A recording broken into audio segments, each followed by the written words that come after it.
Malam ini rasanya keras sekali, berkali-kali menguap, tapi tidak ada sedikit pun rasa ngantuk. Sementara suami dan anak-anak sudah dari sore terlelap. Ya Allah, tidak enak hati. Gumamku lirih. Malam sudah larut. Waktu menunjukkan jam 2 dini hari. Sementara aku belum juga bisa tertidur. Aku melangkah ke kamar mandi. Sekelebat aku lihat bayangan makhluk tinggi besar hitam berdiri di balik jendela dapur. Saat aku perhatikan, tapi sudah tidak ada. Bismillah, gumamku. Saat sedang wudhu di dalam kamar mandi, lampunya berkedip-kedip, seakan mau mati lampu. Tiba-tiba bulu kuduku merinding. Kok jadi sehoror ini ya? Gumamku lagi sambil berjalan masuk ke dalam kamar. Si kakak tidur di bawah dengan kasur terpisah, sedang si adik tidur dengan abinya di samping si kakak yang sedang terlelap. Aku gelar sajadah, sholat malam niatku.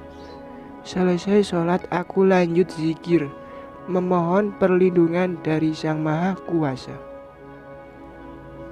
Kriet, bruk. Suara pintu terbuka, lalu dibantingnya. Astagfirullah, saking kagetnya, respek melongok ke pintu utama. Siapa tahu pintunya belum dikunci dan tertiup angin. Aku bangun dari dudukku dengan masih mengenakan mukena. Aku periksa pintu utama, tapi hasilnya pintu tertutup dan terkunci. Umi, lagi ngapain? Tanya suamiku. Hampir aku teriak karena kaget. Lagi ngecek pintu, Bi, jawabku. Kok nggak tidur, Mi? Tanya suamiku lagi. Gak tahu, Bi, rasanya tidak enak hati, jawabku. Suamiku bangun dari tidurnya, lalu duduk mendekatiku. Sini, Umi, Abi, Ruqyah, ucap suamiku. Setelah diruqyah, aku pun tidur dengan sendirinya. Besoknya, di depan kontrakanku, berserakan bunga kantil yang sudah mengering. Untung suamiku sedang ada di kontrakan. Ini apa, Bi? Tanyaku. Entahlah, Umi. Sepertinya ada niat tidak baik sama kita, jawab suamiku. Ya Allah, dada rasanya sesak dan tiba-tiba pandangan mata berubah gelap. Lambat-lambat aku mendengar tangisan anakku, lalu mendengar suamiku yang sedang membacakan surat-surat ruqyah. Umi, sadar Umi, seperti suara Bude. Aku pun membuka mata dengan berat. Aku lihat anak dan suamiku dengan wajah khawatir.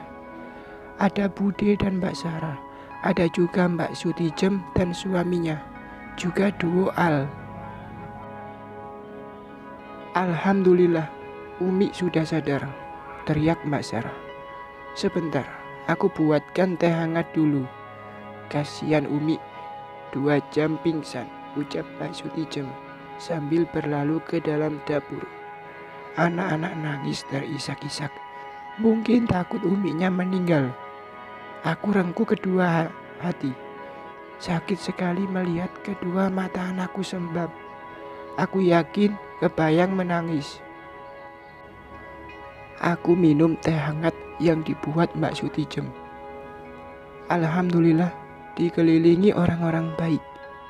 Umi, tadi kenapa? Umi pingsan lama sekali, tanya Mbak Sarah khawatir sambil memijit telapak kakiku. Aku pun menceritakan tadi pagi di pagar besi kontrakanku menemukan bunga kantil yang sudah mengering, lalu tidak ingat apa-apa lagi. Apa jangan-jangan sihir, Mi? Ucap Bude.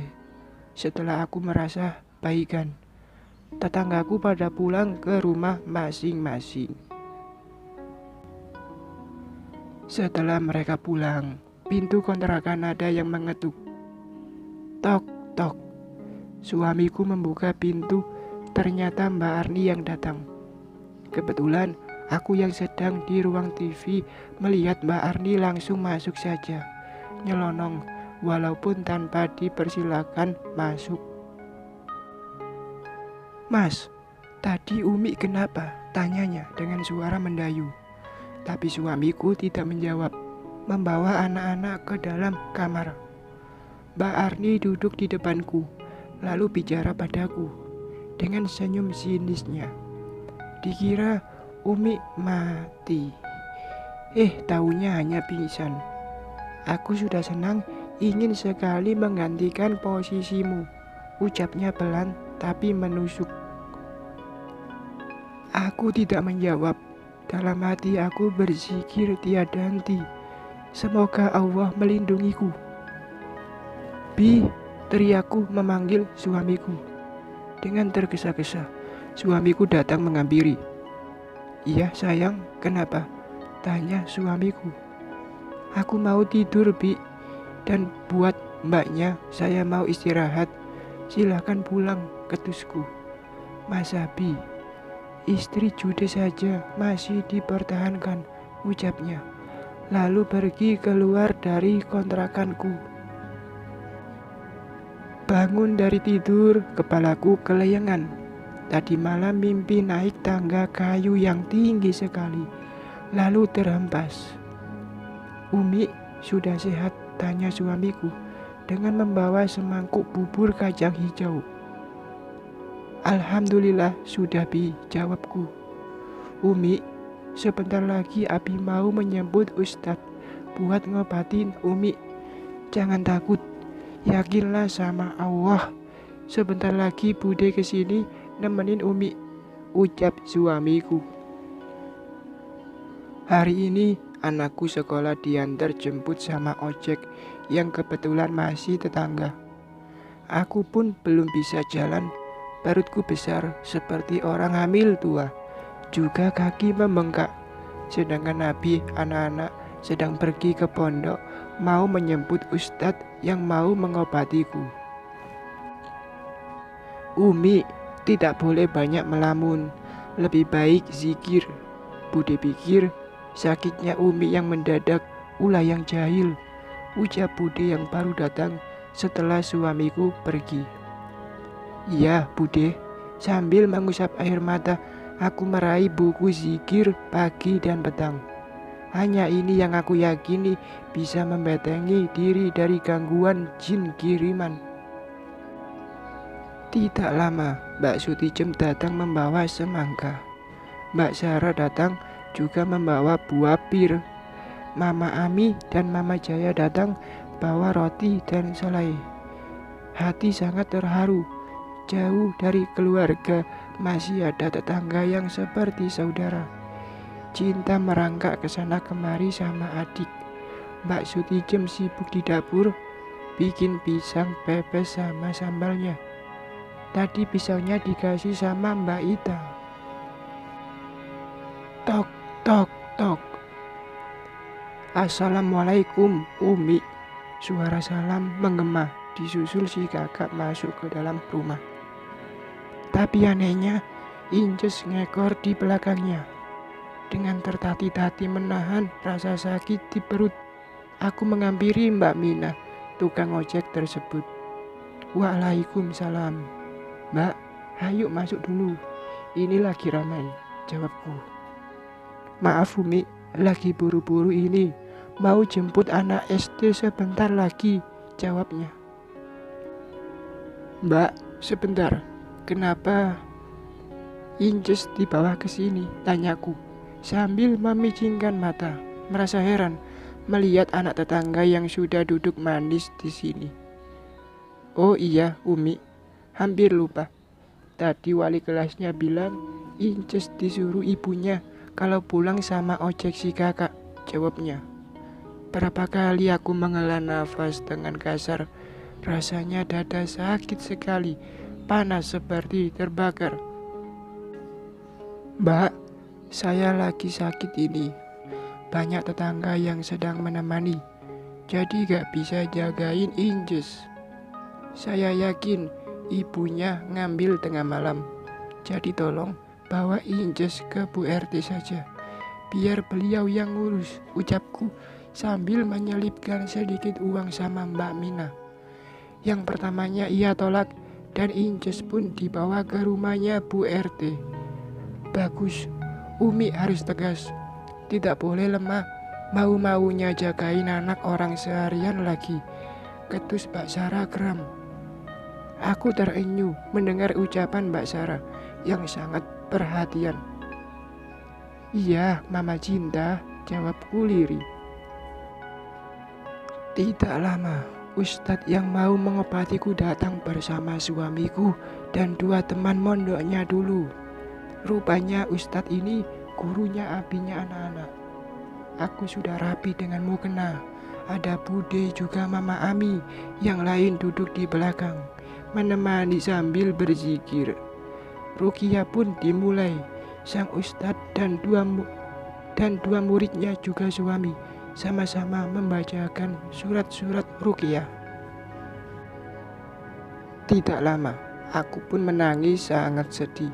Bayanganku melihat kedua orang tuaku, rasa rindu sama mereka membawa ke alam sadarku.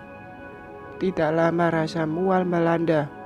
Suamiku memberikan tempat sampah yang sudah dilapisi plastik. Bude memijit pundakku, Mama Ami memijit tanganku. Aku pun memuntahkan gumpalan-gumpalan rambut. Entah rambut dari mana yang keluar dari mulutku sangat banyak sekali. Sampai akhirnya aku tak sadarkan diri. Aku sadar sudah ada di dalam kamarku. Badanku hangat, dibaluri minyak kayu putih sama Mbak Sarah. Mengerjapkan mata yang pertama, lampu kamar rasanya sangat menyilaukan. Sayup-sayup aku mendengar orang yang sedang mengaji di samping telingaku. Alhamdulillah, Umi sudah sadar, teriak Mbak Sutijem. Seperti biasa teriak-teriak. Alhamdulillah, ucap semuanya. Mbak, ambilkan teh hangat buat Umi. Tidak Bude sama Mbak Sutijem. Yang pertama aku tanyakan anak-anak, mana si kakak sama adiknya? Ada Umi, di rumahnya Mama Akmal. Tadi dijemput buat main sama Aisyah. Jawab Bude. Aisyah itu anak Mama Akmal yang seumuran si kakak. Aku pun meminum teh hangat pemberian Mbak Sutijem sampai habis 1 gelas. Aku merasa heran, perutku yang seperti hamil 9 bulan sudah kempes. Juga kaki sudah tidak bengkak lagi. Umi tadi pingsannya lama sekali. Sedangkan Mas Abi juga belum pulang nganterin ustadznya, ucap Mbak Sarah. Tadi Umi teriak-teriak juga menggeram kesurupan. Alhamdulillah Pak Ustadz bisa menangani, ucap Mbak Sarah lagi. Iya Umi, banyak sekali memuntahkan rambut di luar nalar, sahut Mbak Sutijem. Terus kok bisa perutku kempes, tanyaku. Alhamdulillah Umi, kata Pak Ustadz, Umi sudah sembuh dari santet kiriman. Untung Mas Abi gercep manggil ustadznya. Kalau tidak, mungkin nanti malam Umi tinggal nama, kata Mbak Sutijem menjelaskan. Hush, Mbak Sutijem, ucap Bude sambil menepuk pelan tangan Mbak Sutijem. Maaf Umi. Aku hanya tersenyum dan sangat bersyukur masih bisa bernafas sampai saat ini. Aku pun mengucapkan banyak-banyak terima kasih pada semua tetangga yang sudah banyak membantu jauh dari keluarga. Alhamdulillah ada tetangga saat sakit seperti ini. Merekalah orang pertama yang menolong. Tetangga belum pada pulang, masih sibuk dengan cerita masing-masing. Ditambah lagi kedatangan Mama Akmal, tambah ramai dengan canda gurau. Suamiku datang membawa martabak telur dan martabak kacang, juga martabak ketan hitam. Tidak berapa lama kegaduhan terjadi di depan kontrakan. Mbak Arni datang sambil marah-marah, teriak-teriak memanggilku yang masih lemes. Aku masih terbaring di ruang tamu, bersusah payah keluar kontrakan, menemui Mbak Arni. Melihatku, kemarahan Mbak Arni semakin menjadi.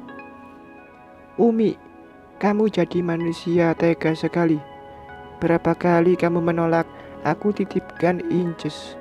Sampai Bu RT marah-marah, ucapnya sambil menunjuk-nunjuk wajahku.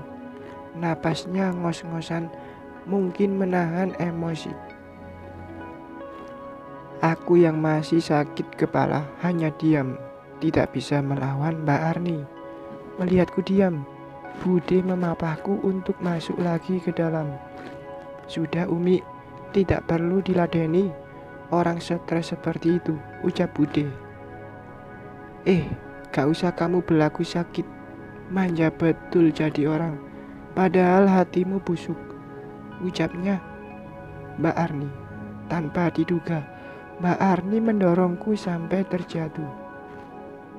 Mbak Arni, jadi orang kok seperti itu? Anakmu sendiri kenapa dibebankan sama orang? Kenapa dititipkan sama orang?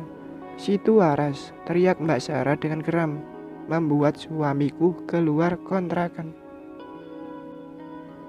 Melihat wajah pucatku, suamiku bertanya, "Kenapa, Umi?" tanya suamiku. Aku hanya tersenyum kecut, tidak habis pikir dengan Mbak Arni ini. Lalu masuk lagi ke dalam kontrakan dan duduk selonjoran di lesehan. Mbak Arni seperti orang tidak waras, mengoceh, tapi tidak ada yang merespon. Sambil menarik tangan anaknya, dia pulang ke kontrakannya. Bersambung.